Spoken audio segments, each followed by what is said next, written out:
Dollars and cents. A federal appeals court stopped the Federal Trade Commission from enforcing its new click-to-cancel rule. The consumer-friendly rule prohibits companies from making it more difficult to cancel a subscription than it was to sign up, a common consumer complaint. Joining the conversation about this is ConsumerMan Herb Weisbaum, a contributing editor at checkbook.org. So Herb, what does this click-to-cancel rule do? What is it? Well, first of all, as you both know, subscription programs are very popular these days. We use them to stream music and stream video, to get automatic shipments of clothing and cosmetics and food and nutritional supplements, that sort of thing. The problem comes in with when you want to cancel the subscription, you don't want it anymore, and the company makes you jump through all sorts of hoops to try to do that if you're able to cancel it all. So based on thousands of complaints a year about this, the Federal Trade Commission came up with this new click-to-cancel rule. What it says is that companies offering subscriptions must make cancellations as easy as signing up for the subscription in the first place, the same way and the same number of steps. So if it's one click to sign up, it's one click to cancel. If you can sign up on the phone, you can cancel on the phone. No more, hey, you got to come down to the gym and come here and do it in person, or you've got to write us a letter in order to cancel the streaming service, whatever. It's got to be as easy to do it and undo it. It's easy to undo it as to do it.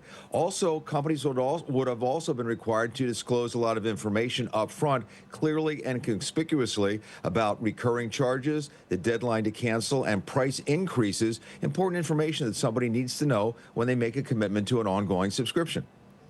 Sounds a lot easier than what we've been used to, for sure. Thank you. So while the click-to-cancel rule is still on the books for now, the court blocked any enforcement of it. So where does that leave consumers? Well, where it leaves you is you've got to look out for yourself.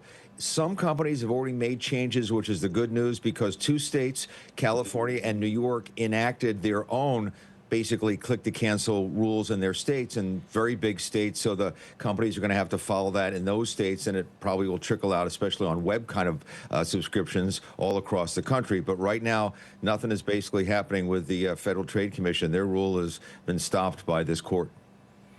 I know that, Herb, when you try to cancel some of these memberships or subscriptions, sometimes companies will offer incentives or maybe a limited time promotional price just to get you to stay with it. Any advice when that happens? What should we do?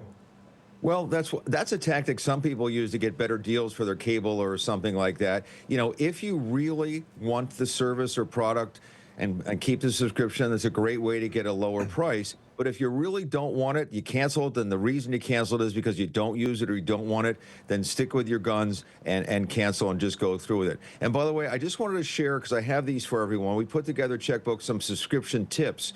So here are some tips that you should really be aware of when you sign up for a subscription. You need to read the agreement, because many times there's fine print that has this stuff in there that was never mentioned in the big ad. So you need to look at that. Look for pre-check boxes. A lot of these have pre-check boxes. By taking this agreement, you've agreed to do such and such, which if you don't agree with it, uncheck the box. If you can't uncheck the box, don't deal with this company. Put a calendar reminder in, whether it's a subscription for a month or a year. Put a calendar reminder in when it's due, put it down, then put a couple of weeks out so you can make sure you do the cancellation if you want without getting into a penalty situation. And make sure that if you drop a subscription, remove your credit card information so they don't have the credit card information any longer. That's a good tip. So in your checkbook story, you also warn about free trial offers and all the problems that can be associated with them. I personally always forget to cancel a free trial. What are some of the other problems?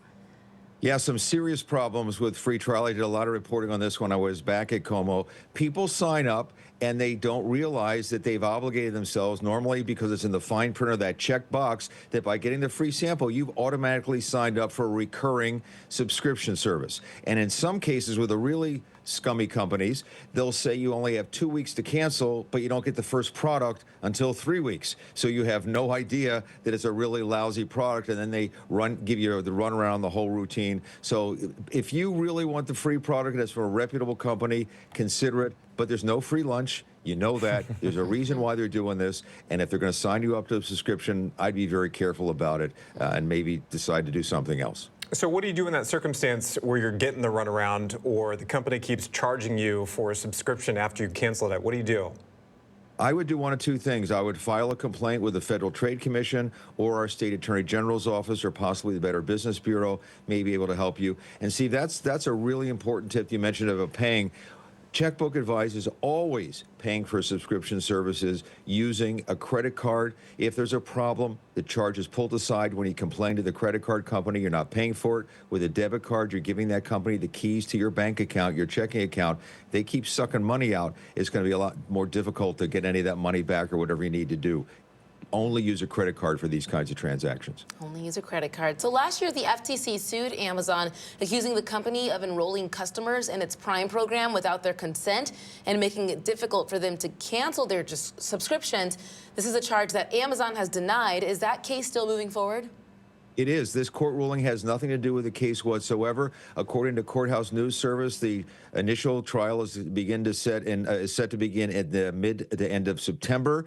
And recently, just a week or so ago, the federal court judge handling the case actually admonished Amazon and told them that they were not playing in good faith when it came to discovery. He actually used that word, bad faith, that they didn't give all the information to the Federal Trade Commission that they should have. He cited some 70,000 documents that were either given right up to the deadline of the discovery period or after the discovery period. And the judge said if something like that happens again, there may be sanctions involved for Amazon. So be looking for that trial to start sometime at the end of September. Could always be put off, but that's where we are right now. Lots of great information you've given us this morning, Herb. Where can people go to find it all in one place?